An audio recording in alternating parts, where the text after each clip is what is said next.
Hi everyone, welcome to my channel. ನಾನು ನಿಮ್ಮ ಪ್ರೀತಿ ಪಾರ್ವತಿ. ಕಾರ್ತಿಕ್ ಮಾಸದಲ್ಲಿ ತುಂಬ ಜನ ನಾನ್ ವೆಜ್ ತಿನ್ನಲ್ಲ, ಸೊ ಹಾಗಾಗಿ ವೆಜ್ ತಿನ್ನೋರಿಗೆ ಇವತ್ತಿನ ಸ್ಪೆಷಲ್ ಅಂತ ಹೇಳ್ಬೋದು. ಬೇಗ ಸ್ಪೆಷಲ್ ಆಗಿ ಏನು ಮಾಡ್ಕೋಬೋದು ಅಂದರೆ ಪನ್ನೀರ್ ಐಟಮಲ್ಲಿ ಕಾಜು ಪನ್ನೀರ್ ಮಸಾಲ ಮಾಡ್ಬೋದು. ಇವತ್ತು ನಾನು ಅದನ್ನೇ ಮಾಡ್ತಿರೋದು. ಫಸ್ಟು ಎಲ್ಲನೂ ಹಾಫ್ ಬಾಯ್ಲ್ ಮಾಡ್ಕೊಳ್ಳೋಣ ಮಸಾಲೆಗೆ ಅಂತ ಹೇಳಿ ಎಣ್ಣೆ ಹಾಕ್ಕೊಂಡು ಅದಕ್ಕೆ ಪಲಾವ್ ಎಲೆ, ಓಂಕಾಳು ಮತ್ತು ಒಂದೆರಡು ಲವಂಗ, ಒಂದೆರಡು ಕಾಳುಮೆಣಸು, ಆಮೇಲೆ ಹಾಗೆ ಯೂಸ್ ಮಾಡ್ಕೊಂಡಿದ್ದೀನಿ.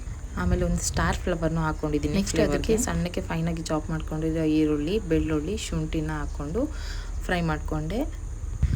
ನೆಕ್ಸ್ಟ್ ಸ್ವಲ್ಪ ಆನಿಯನ್ ಸ್ವಲ್ಪ ಬ್ರೌನಿಷ್ ಕಲರ್ ಬಂದ ತಕ್ಷಣವೇ ನೀವು ಟೊಮೆಟೊನ ಹಾಕೊಳ್ಳಿ. ಯಾಕಪ್ಪ ಹಾಫ್ ಬಾಯ್ಲ್ ಮಾಡ್ಕೋತೀವಿ ಅಂತ ಅಂದರೆ ನಮಗೆ ಏನು ಫುಡ್ಡು ರೆಗ್ಯುಲರ್ ಟೇಸ್ಟ್ ಕೊಡುತ್ತೆ. ಹಸಿದು ಕೆಲವ್ರಿಗೆ ಸ್ಮೆಲ್ ಆಗಲ್ಲ, ಕೆಲವು ವೆಜಿಟೇಬಲ್ಸಿಂದೇ ಆಗಲಿ ಟೊಮೆಟೊದೇ ಆಗಲಿ ಯಾರಿಗೆ ಆಗಲಿ. ಸೊ ಹಾಗಾಗಿ ಆ ಥರ ಫ್ಲೇವರ್ ಬರಬಾರ್ದು ಅಂತ ಕೆಲವರು ಹಾಫ್ ಬಾಯ್ಲ್ ಮಾಡ್ಕೋತಾರೆ. ಇನ್ನು ಕೆಲವರು ಟೇಸ್ಟ್ ಡಿಫ್ರೆಂಟ್ ಬರುತ್ತೆ ಅಂತ ಹೇಳ್ತಾರೆ.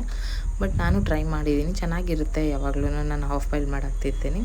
ಆಮೇಲೆ ನಾನು ಕಾಜುನ ನೆನೆಸಿಟ್ಕೊಂಡಿದ್ದೆ ನೀರಲ್ಲಿ. ನೀವು ಎಷ್ಟು ಗೋಡಂಬಿನ ಚೆನ್ನಾಗಿ ನೆನೆಸಿಟ್ಕೊಂಡು ಆಮೇಲೆ ಅದ್ರ ಪ್ರಮಾಣನ ನೀವು ಎಷ್ಟು ಜಾಸ್ತಿ ಯೂಸ್ ಮಾಡ್ಕೋತೀರಾ ಮಸಾಲೆಗೆ ಅಷ್ಟು ತುಂಬ ಕಸೂರಿ ಮೆಥಿನ ನಾನು ಸ್ವಲ್ಪ ಹುರಿದಿಟ್ಕೋತಾ ಇದ್ದೀನಿ.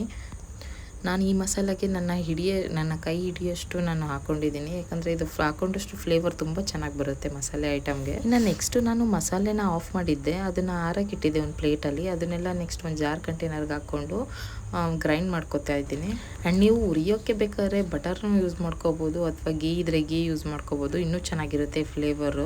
ನಾವು ಎಷ್ಟು ಚೆನ್ನಾಗಿ ವಸ್ತುಗಳನ್ನ ಹಾಕಿ ಮಾಡ್ತೀವಿ ಮಸಾಲೆಗೆ ಅಷ್ಟು ಚೆನ್ನಾಗಿ ಬರುತ್ತೆ ಮಸಾಲೆ. ನಾನು ಒಗ್ಗರಣೆ ಹಾಕ್ತಾಯಿದ್ದೀನಿ.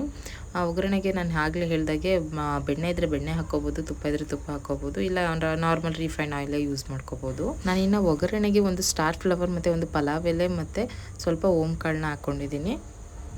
ನೆಕ್ಸ್ಟ್ ಅದಕ್ಕೆ ಈರುಳ್ಳಿ ಸಣ್ಣಗೆ ಚಾಪ್ ಮಾಡಿ ಇಟ್ಕೊಂಡಿರೋದು. ಇನ್ನು ಈರುಳ್ಳಿ ಸ್ವಲ್ಪ ಕಂದು ಬಣ್ಣ ಬಂದ ತಕ್ಷಣವೇ ಅದಕ್ಕೆ 2-3 ಹಸಿಮೆಣ್ಸಿಕಾಯಿ ಹಾಕ್ಕೊಡಿ. ಹಸಿಮೆಣ್ಸಿಕಾಯಿ ಹಾಕಬೇಕಂತಿಲ್ಲ, ಕೆಲವರು ಗ್ಯಾಸ್ಟ್ರಿಕ್ ಇರುತ್ತೆ ಅಂತ ಯೂಸ್ ಮಾಡಲ್ಲ. ನಾನು ಎರಡನ್ನೂ ಹಾಕಿದ್ದೀನಿ, ಖಾರ ಪುಡಿ ಮತ್ತು ಸಾಂಬಾರು ಪುಡಿ ಸ್ವಲ್ಪ 1-2 ಸ್ಪೂನು, ಆಮೇಲೆ 1-2 ಸ್ಪೂನ್ ಗರಂ ಮಸಾಲೆನೂ ಹಾಕೋಬೋದು. ಕೆಲವ್ರು ಗರಂ ಮಸಾಲೆನೂ ಯೂಸ್ ನೆಕ್ಸ್ಟ್ ಇನ್ನು ನಾನು ಏನು ಹಾಫ್ ಬಾಯ್ಲ್ ಮಾಡಿ ಅದನ್ನು ರುಬ್ಬಿಟ್ಕೊಂಡಿದ್ದೆ ಆ ಮಸಾಲೆನ ಇದ್ರೊಳಗೆ ಹಾಕ್ಕೋತಾ ಇದ್ದೀನಿ. ಆ್ಯಂಡ್ ಏನು ಮಸಾಲೆ ಇರುತ್ತೆ ಅದು ಸ್ವಲ್ಪ ಹಸಿ ಸ್ಮೆಲ್ ಹೋಗಲಿ ಅಲ್ಲಿವರೆಗೂ ಸ್ವಲ್ಪ ಒಂಚೂರು ಕುದಿಸಿ, ಆಮೇಲೆ ಸ್ವಲ್ಪ ರುಚಿಗೆ ತಕ್ಕಷ್ಟು ಉಪ್ಪು ಹಾಕ್ಕೊಳ್ಳಿ.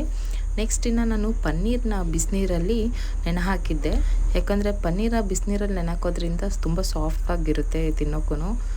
ಕೆಲವರು ಅದನ್ನು ಆಯಿಲ್ ಫ್ರೈ ಅಥವಾ ಗೀ ಫ್ರೈ ಮಾಡ್ಕೋತಾರೆ ಪನ್ನೀರನ್ನ, ಚೆನ್ನಾಗಿರುತ್ತೆ, ಕಟ್ಟಾಗಲ್ಲ ಆಮೇಲೆ ಮಸಾಲೆಯಲ್ಲಿ ಅಂತ ಹೇಳಿ. ನಾನು ಡೈರೆಕ್ಟಾಗೆ ಯೂಸ್ ಮಾಡಿದೆ. ನೆಕ್ಸ್ಟ್ ಸ್ವಲ್ಪ ಲಿಡ್ನ ಕ್ಲೋಸ್ ಮಾಡಿ ಚೆನ್ನಾಗಿ ಒಂದು ಕುದಿ ಬಂದಾದಮೇಲೆ ಮನೇಲೇ ಫ್ರೆಶ್ ಕ್ರೀಮ್ ಇತ್ತು, ನಾವು ಯಾವಾಗಲೂ ಕೆನೆನ ಎತ್ತಿಡ್ಕೋತಾ ಇರ್ತೀವಿ ಬೆಣ್ಣೆ ಮಾಡೋಕ್ಕೆ ಅಂತ ಹೇಳಿ, ಅದನ್ನೇ ಯೂಸ್ ಮಾಡಿಕೊಂಡೆ ನಾನು. ಇದಿಲ್ಲ ಅಂದರೆ ಕೆಲವರು ಬೇಕಾದರೆ ಬಟರ್ ಹಾಕೋ, ಕೆಲವರು ಮೊಸರು ಹಾಕ್ತಾರೆ ಟೇಸ್ಟ್ ಚೆನ್ನಾಗಿರುತ್ತೆ ಅಂತ ಹೇಳಿ. ನನಗೆ ಕ್ರೀಮ್ ಸಖತ್ ಇಷ್ಟ, ಸೊ ಹಾಗಾಗಿ ನಾನು ಕ್ರೀಮ್ ಹಾಕ್ಕೊಂಡೆ. ಅದು ಬೇರೆ ಫ್ಲೇವರ್ನೇ ಕೊಡುತ್ತೆ ಮಸಾಲೆಗೆ, ಸೊ ಹಾಗಾಗಿ ಇದು ಬೆಟರ್ ಅಂತ ನಾನು ಹೇಳ್ತೀನಿ. ಆ್ಯಂಡ್ ಫೈನಲಾಗಿ ನಮ್ಮ ಗಾರ್ನಿಷಿಂಗ್ ಐಟಮ್ ಅಂತ ಹೇಳಿದ್ರೆ ಸಾಂಬಾರು ಸೊಪ್ಪು. ಇದು ಹಾಕಿದರೆ ನಾವು ಏನೇ ಅಡುಗೆ ಮಾಡಿದರೂ ಮುಗೀತು ಅಂತ ಅರ್ಥ.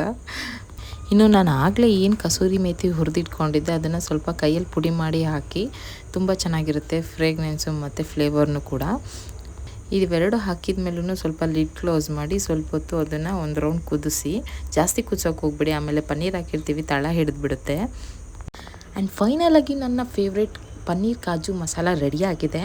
ಯಾರ್ಯಾರೆಲ್ಲ ಕಾರ್ತಿಕ್ ಮಾಸ ಮಾಡ್ತಿದ್ದೀರಾ ತಪ್ಪದೆ ಈ ರೆಸಿಪಿ ಟ್ರೈ ಮಾಡಿ ಅಂತ ಹೇಳ್ತಾ, ನನ್ನ ಈ ಚಾನಲ್ನ ದಯವಿಟ್ಟು ಎಲ್ಲ ಸಬ್ಸ್ಕ್ರೈಬ್ ಮಾಡಿ, ಹಾಗೆ ಲೈಕ್ ಮಾಡಿ.